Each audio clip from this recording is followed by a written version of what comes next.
Hello and welcome to another episode of the Influential Nonprofit. I'm your host, I'm Marianne.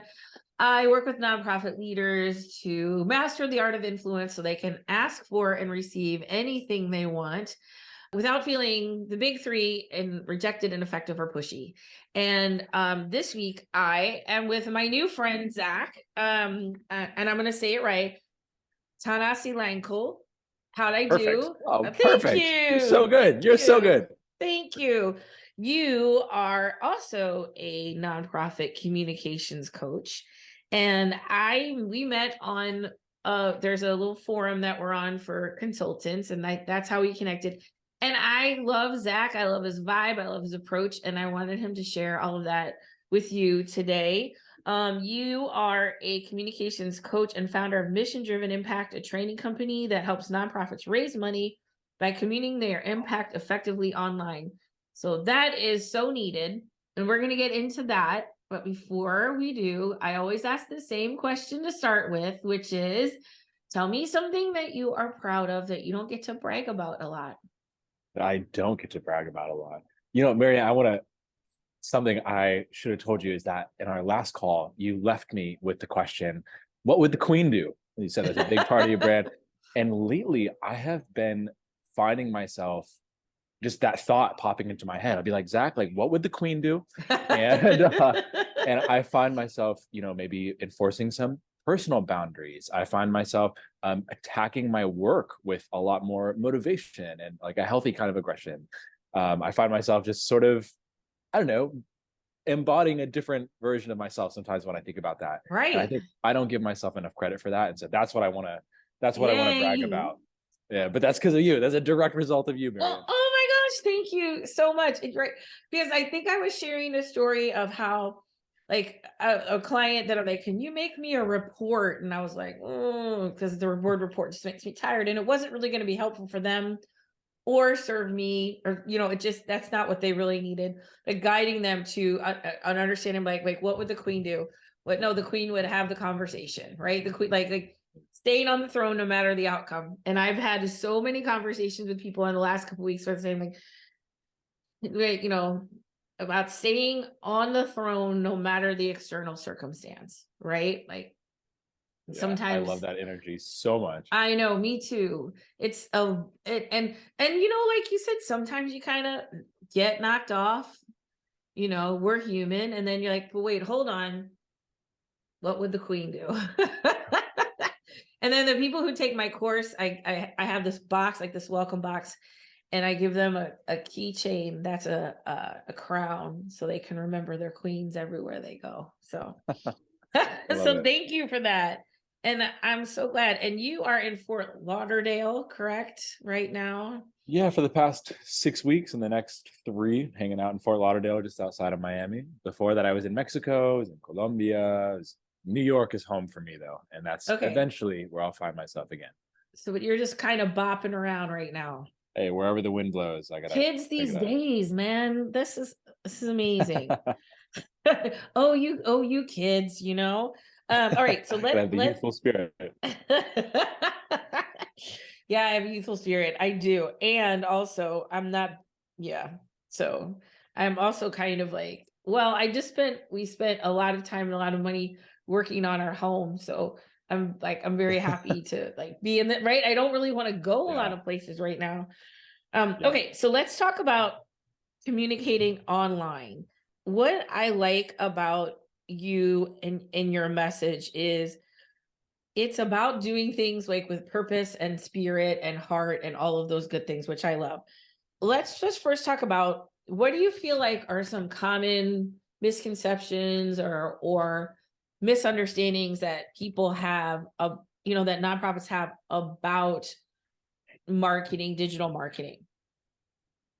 I think every time I get asked this question, I have a different answer based on the last conversation I had. But I'll tell you the answer I've got today, which is I think people think that digital marketing is something that has to be so different, different than how relationships work in general, different than how marketing has worked in the past. People think that digital marketing is this very special, kind of different, unique thing.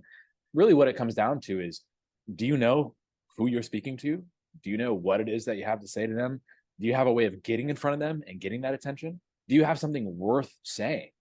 Those are all fundamental questions, whether you're in ancient Greece or the 1920s or 2050 and whatever comes next when ChatGPT, takes over the world.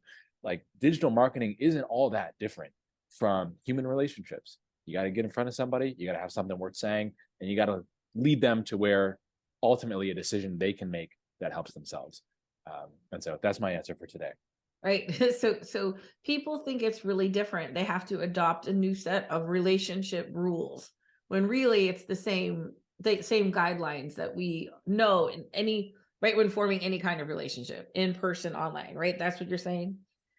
Yeah, it is. Something I heard just earlier in the week was a nonprofit. I'm not working with them, but a friend of mine, their Facebook ads got banned for whatever reason. And, happens all the time, happens to the best of us. And they were like, oh my God, our ads got banned. How are we ever going to get in front of our target audience? I was like, well, Facebook ads aren't the way you grow a nonprofit. Getting in front of people is. And that's just one way that you do it. And so you can't lose sight of the bigger issue. People come to me all the time and they say, Zach, we need to fix our social media or our SEO and things like that. And all of that is great. All of those can be really powerful things. But let's not lose sight of the bigger thing. They're just ways that we get in front of people, that we earn attention, and that we're able to turn that into opportunity and eventually action for support.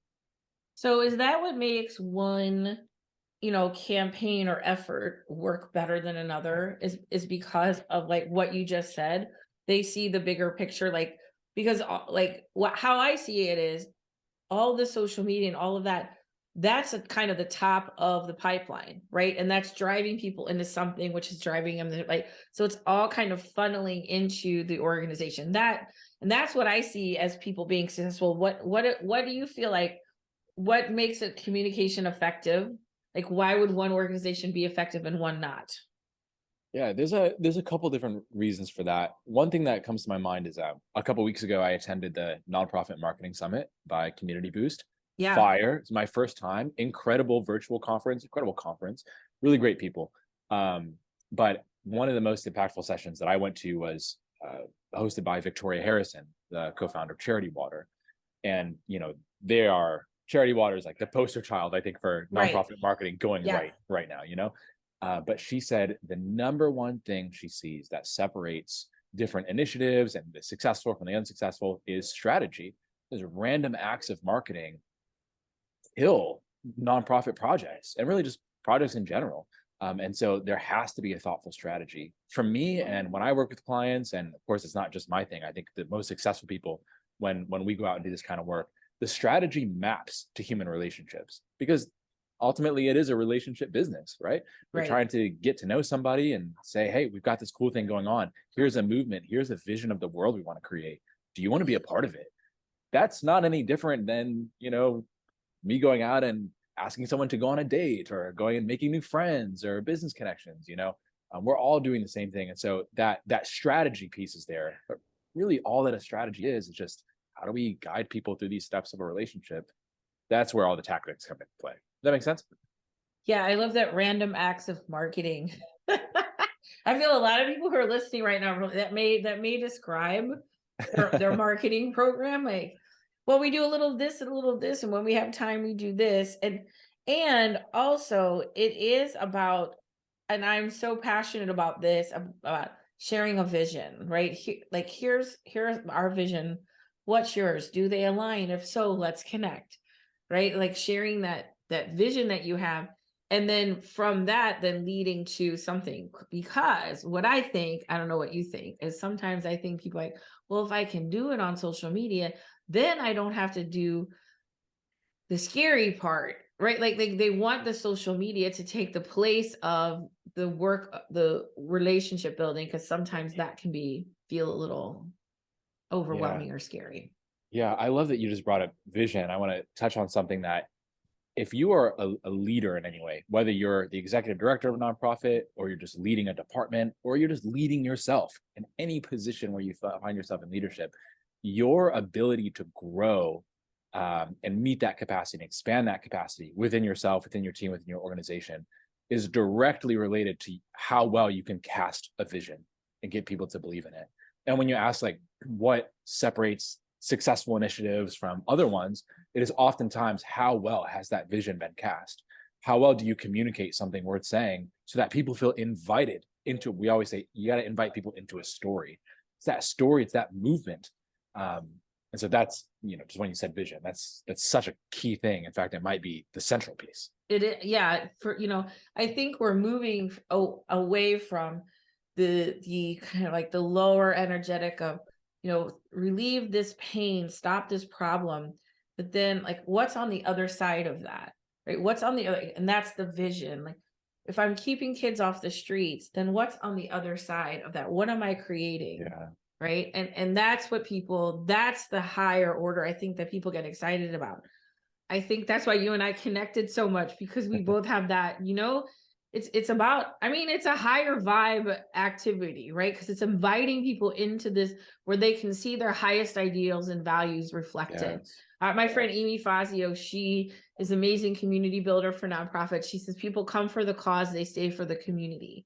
And I think that's one of the truest things I've ever heard, is like people stay because they feel connected to something greater than themselves. And part of that connection is, helping and relieve suffering, but a lot of it is because they feel connected to something bigger than themselves. All right, here's what I want to share with you. I've had conversations on this podcast before, because so I don't think marketing gets a lot of credit or credibility. And I think sometimes marketing communication leaders inside organizations, often they aren't seen as credible or as important. And I have a theory about this, and I think it's because really good marketing looks effortless. Right. Like, so like when you're bored, like, oh, that campaign, like, so like charity water, like it feels so good and so easy, but it feels good and easy because somebody took a lot of time to make it like that. So I feel like sometimes marketing has a hard time understanding and being able to communicate its impact. Right. So how can we measure the impact of what you're doing? Like how can because again, like I think sometimes it feels easy, or it feels really sketchy. Like, well, what is all this amounting to? So how do we understand what a successful initiative looks like? I mean, in terms of the marketing piece specifically, I think there's a couple of different angles, and it depends who you're talking to. Are you trying to get buy-in from your board, executive buy-in? Are you trying to convince yourself that your job is worth doing? It depends who you're talking to. I think a couple studies that I cite all the time is the Nonprofit Marketing Guide. I hope I'm not getting these mixed up, but I'm pretty sure it's the Nonprofit Marketing Guide. Put out a study that showed that an effective brand story or storytelling within your brand, by leveraging that effectively, I should say, nonprofits can see an average donation increase of 10 to 15%. I think Blackbaud put a study that showed effective brand storytelling sometimes can increase the efficacy of like a Giving Day campaign, for instance, by up to 35%. And so Wow. there's tangible, measurable ROI in what we do as storytellers. As storytellers, which is what I think the key role of any marketer and communications person is, especially in nonprofits, especially when we're working toward social justice and empowerment and things like that. When we are telling stories, what we're doing is moving people toward action. And so, yeah, I have lots of love for all my fundraisers and CFREs out there, and obviously that work is critical. But it's not that much different, because if you're walking into a funding meeting and sharing a story, that's not really any different than if I'm popping my email list and sharing a story. All of these things have to work together. They have to be cohesive. And so I think, just to kind of answer your question in a little bit different way, I think the reason that a lot of communications, marketing, branding people in nonprofits don't get that recognition is because it's seen as something that's so different. We're all doing the same thing. We're just reaching different people and doing it in a little bit of a different way. Marketing, communications, storytelling, that touches every single person, every single role in our organization. So we got to stop thinking that we're doing something different and that one of us is maybe closer to the money than the other. We're all doing the same thing. Right. We're all doing the same thing in a bit of a different way. And I love those studies because I have not heard that before. And I do feel like sometimes it can be hard to measure the impact, right? If you don't understand how to do it. Okay, so what do you feel like what's the next big thing? What's coming? What should we be ready for? In marketing, Mm-hmm. uh, I always have a double-sided, I think, way that I think about this. One is that, I mean, you don't have to be a genius to see that Facebook changes this algorithm every day. Instagram, there's Chat GPT, there's like 50 new AI tools every day that are coming out. So obviously, it would be irresponsible to say that we shouldn't be watching out for different algorithm changes, whether it's Google search or Facebook, Instagram, social media, things like that. TikTok. Now I just saw on LinkedIn that like TikTok's parent company launched a separate thing, Lemonade or something like that. Yeah, I saw that. Uh-huh. Yeah, obviously AI is going to have a huge role to play in every part that we do in nonprofits. That said, I think that it is so easy to get caught up in thinking that we should be or that we have to be ahead of the curve. I find that oftentimes with my clients, the most successful ones are people that just execute the fundamentals really well. And I think I'm in my own business and in my own life, one of my core values is just minimalism and simplicity in business, simplicity in how we get in front of people, simplicity in how we talk to people. And so I think what's coming, AI, algorithm changes, things like that. Sure, you can stay ahead of the curve by, carving out some time for learning and books. And there's lots of great people to follow on LinkedIn and go to conferences. And there's so many good resources out there. But I think the way to truly stay, quote unquote, ahead of the curve in a way that's going to benefit you is don't get caught up in chasing the curve. Don't try to ride the wave. Stick with the fundamentals. Can Chat GPT or AI help me with this fundamental task? If yes, then awesome, 10x your output. If not, then who cares? Let everyone else use it. I use it a lot, but people who are 10 times as successful as me don't. It's just a matter of how do you execute on the fundamentals? How do you keep things in that, like what Greg McCowan calls like the essential few?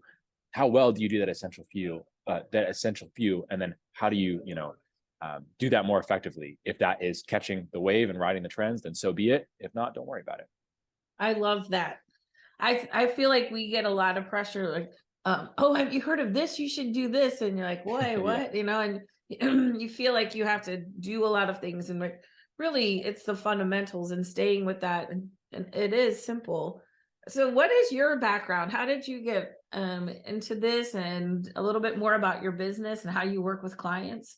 Yeah. A long story short, I spent 8 years in the university system, bouncing around school to school, and got a couple degrees along the way. And I always thought that I was going to go through and just be a researcher, be in academia.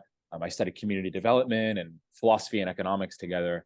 And I was starting to apply for PhDs and just finished my master's degree. And I just had this huge existential moment. And I thought, I want my life to mean something. I just don't think that this is the way that I can serve at my highest contribution in the world. But I had never thought about anything else that anyone could ever do. I mean, I remember sitting on my couch. I was living in Denver, Colorado at the time, and just thinking, what do people do except for be professors? I just didn't even know what's out there. But Marianne, I always say that I'm good at 2.5 things in life, and one of them is writing. And so I started freelance copywriting. I started getting some recognition for that. So I built out a marketing agency. We started focusing on nonprofits. But the more successful we got, the less I liked it. And because for me, I think I've always been an educator. I think that's what always drew me to the university system and to being a professor. Is I wanted to build capacity and actually empower people by instilling knowledge in people, right? By upskilling people. And being an agency is great, and there are a ton of great nonprofit agencies, and they do good work, and they're super important to the sector. But for me, I felt like when we would leave clients, they'd be back at square one. And I wanted to have more of that education and strategy piece, really. And so that's what we started doing, what we're doing now, which is the communications training, the education. Sometimes I fly around and give workshops. I have a 12-week program. I've recently been experimenting with VIP days, which have been going really well. So that education piece is really at the core of everything that I do. Anyone ever comes and work with me, you're going to learn a lesson or two, and you're going to be better off for it. So what's the 12-week program? What does that look like? Our flagship program is called the Mission Driven Marketing System. And I walk you through 3 pillars of clarifying your message, simplifying your supporter journey, and attracting an engaged audience. And really, I mean, like I said, Marianne, I'm a big proponent of simplicity. We just answer 6 questions. Who am I speaking to? What do I have to say to them? Where are my people hanging out? How do I get in front of them? And then how do I turn attention into opportunity? And how do I turn opportunity into action? Like I said, I've been experimenting with doing this more in like a VIP day style or like workshop style training, but the content is always the same. You have to answer those 6 questions. How you answer them, whether it's Facebook ads, SEO, whether it's email list, webinars, whatever it is, that's up to your individual situation. But you cannot have a marketing plan that will scale, that will not even just scale, that you can't have a marketing plan that works if you don't have those 6 questions. Then where we take it is up to you. I love every word of that. And like there's a lot of affinity, because one of the things that you said, attention into opportunity, opportunity into action. And I'll just give you an example. I have a model. It's like the kind of the donor pipeline, right? Like, and we probably have a lot of the same philosophies, tools, but so, awareness, interest, connection, action. And I was doing a workshop with one of my clients, shout out Sisters of St. Joseph of Carondelet. I don't know if you know, the sisters are like badasses, man. These ladies are cool. And they do some awesome work. But anyway, I'm with the mission advancement and communications team, and we're working through this day. And I can feel the energy kind of waning at this one point. And I put this thing up on the wall and I said, this is how you all are connected. Right. So if communication sends out an email and somebody's like, the weekly email, and somebody responds to it and says, wow, this is so cool. That's interest, right? Now that tension in your model, that's opportunity, right? Oh, wait, now I'm going to send this to mission advancement, because they can turn that opportunity into action, right? Do you see what I'm saying? Like, it's all part of like that flow down into it. And once I put that up, they're like, oh my God, that makes so much sense. Like, here's how we are. Because they didn't see it as a pipeline. They saw it as, we're here and you're here. Like, wait, we're all part of this pipeline. And I think it's so important to understand how attention turns into opportunity, because I think, this is my experience, people stir up a lot of attention. They always don't channel that into creating opportunity. Yeah. Right. And I think that's the big thing. I think that's the big thing for me around marketing, is how can we turn all of this energy that we're stirring up into opportunities, right? For people to either give or get involved somehow. Yeah. I mean, I hear that all the time, and I'm sure you do too. Is so pervasive in the way we talk about, hey, I want on social media, for example, I want to go viral, or I want to rank #1 on Google. I want to bring, 1,000 new visitors month over month to my site. I always say, if I brought 1 million people, if I brought the whole world to your website, what then? And most Right. people don't have, at least most people that I work with, especially in the early stages, don't have the proper infrastructure to, if I gave you all the attention you could ever want, do you have a systematic process to do something with it? I think most people think that attention is what they need. They just need to be seen. And obviously that's a critical piece of the equation. It But is. being seen isn't quite enough if you don't have a way to do something with that. And I mean, you and I know we like to talk about energy and things. Energy flows your way. Where are you channeling it to next? Right. A lot of people haven't thought about that piece. And so you got to have the infrastructure in place. Yeah. Yeah. I love that. And to just really understand, like, always be thinking about what comes next, right? So the other thing I love about what you do is we both have the same approach to serving people. Like, I'm a coach, I'm not a consultant, right? Like, I have programs that I can help you with. And I have programs that like I have, my foundational program, my up level your influence course, you have, your flagship program. Like, it's a different approach. Same as you, this is what I saw that really moved the needle, that created the kind of change that people wanted. Again, I worked for an agency for many years. Again, like you, it's good work, and also when I started this business, I could see that there was an opportunity to really help people stand in their value. Like, because marketing takes receptivity, right? If you're afraid to be seen, if you're afraid of criticism, right? Because the bigger you play, the more you're open to, praise and criticism and all the stuff people are going to throw at you. And if that feels intimidating, you can like unwittingly shut something down, right? Like, or just put some blocks to it. So really opening up those channels of receptivity. So, and like you, this is a model that feels really good to me. And so it's good. Because I love this model of, because what Zach and I do is we take what we're really good at and we package it, right? And we sell it over and over and over again, tailored to people, but it's different than, right? Like we're inviting you in to our program, right? Instead of saying, hey, Marianne, like, here's a proposal. This is what I think of proposals, okay? Like, I'm sorry. Like we've gone on WebMD and we figured out what we're sick with, and we would like you to fix it. And how much money would that be? Like, that's a model that I feel like does not work for me. And I just found I feel like this model serves people, and because I'm increasing their capacity, right? So after Yeah. you and I are gone, they're able to sustain the change that they want. That's what I want for them, right? Like Yeah. that's ultimately what we want. And also, I know people need help with like the day-to-day stuff, but like I say, that's not what I do.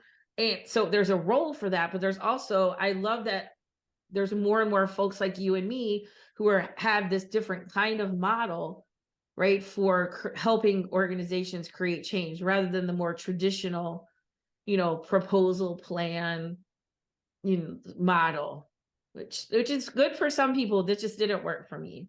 Yeah, totally. That education, right, is missing. We talk all the time about whether it's in economics and development, whether it's in, you know, our professional development, things like that.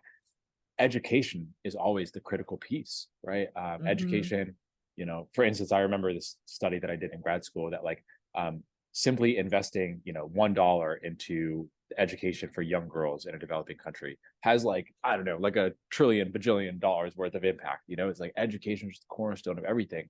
But in nonprofits, especially as you climb the ranks of leadership, you're working 70, 80 hours a week. Like your brain is pulled in so many different directions that you can't think clearly. And so working with someone like you, Marianne, it's like, okay, here's the time where we're going to engage in that learning. And that ROI as you go into the future, you know, almost Right. invaluable. Yeah. And also one of the things that I talk about is, people, you give from the overflow, not the depths of the well. Mm, And by learning education, that fills the well, right? yeah. Like that, it's exciting and it's inspiring to learn, to like get your brain going and to see the world in a different way. And I think I see that as people are excited to learn. They're excited to learn something new. They're excited to, Yeah. like I said, get a new perspective, for Yeah. you in what they do. All right. So what's next for you besides like what city you're going to be in next? Like, where's the business going? What's the future look like? Yeah, it's funny. We gotta be in a new city in 3 weeks. I have no idea what it's gonna be. I think maybe Puerto Rico, San Juan. We'll see. In terms of the business, my plan for this quarter, I'll let you know, is really experimenting with the VIP days. It's something that I've been sort of just sliding in as like a in the back of my pocket. What is that expression? Put car in the back pocket. Whatever it is, I've been sliding it into my conversations and have been doing a few of them here and there, and it's been really successful. And it's kind of condensing, obviously not everything we can do in 12 weeks, but really taking the core and the meat of that planning, that road mapping, some of the foundational branding and marketing asset creation, and doing it in the span of like 24 to 48 hours has just been really, really powerful. And so I have a hypothesis that might be where I want to go. So we're testing that out this quarter. So that's really that. Apart from that, I think the second thing would be lots of speaking. So Yeah. podcast, speaking on stages. I have the privilege of going to the AFP Icon conference this weekend. And so just appearing in a lot more rooms and becoming a little bit more visible. And I think to things that you do, learning how to be in my own kingdomhood, right? And say that I, just as I coach my clients on having something worth saying, I have something worth saying as well. And I need to be more visible despite the blocks that I have and the hesitations that I have. It's something that comes through repetition and through practice and through Right. intention. And so that's a big thing for me this year. That's awesome. And we work on that too, right? Like, you know what I mean? I can't take anybody any higher than I'm willing to go. Yeah. So like you and I are stretching so that, and we're growing so that we can bring other people with us and be the embodiment. I can't ask, like I say this all the time, I can't say, well, I'm good, right? I just want you to get better, but me, I'm cool. If I want somebody to up level, good leaders go first. That's what I'm saying. Yeah. And I'm excited to have you here and help you with your visibility and connect with new people. And if somebody wants to get in touch with you, what's the best way to do that? I think if this conversation resonated with you, the best place to get more is my LinkedIn. You can search my name, just like THANA. It'll start coming up. Just look for the name that's really long.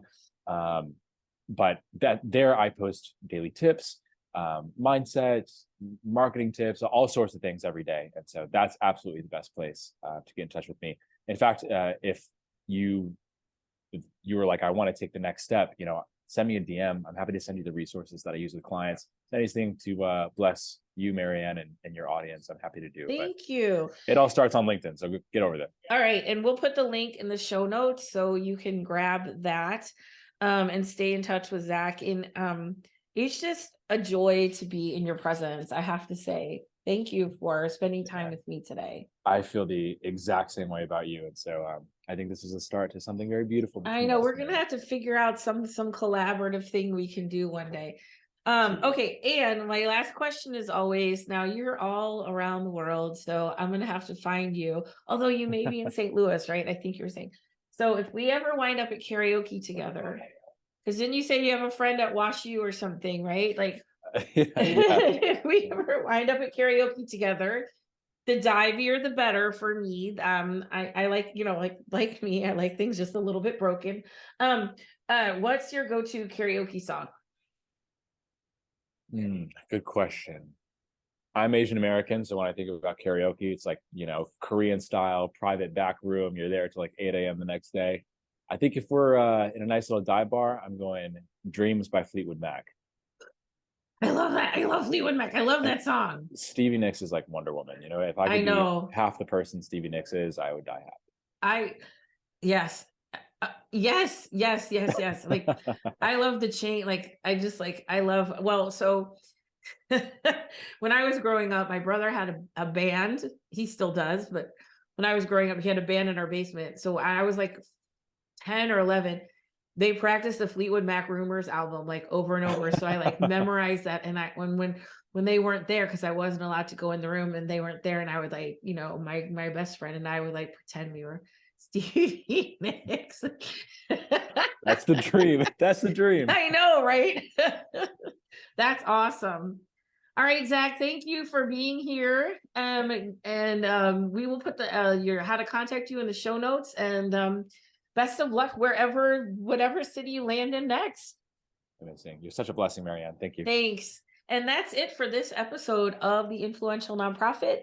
If you want to connect with me more, there's also a link in the show notes. You can book a 15-minute quickie intro call with me. You can talk any more about all that I work on with people to, stay on the throne.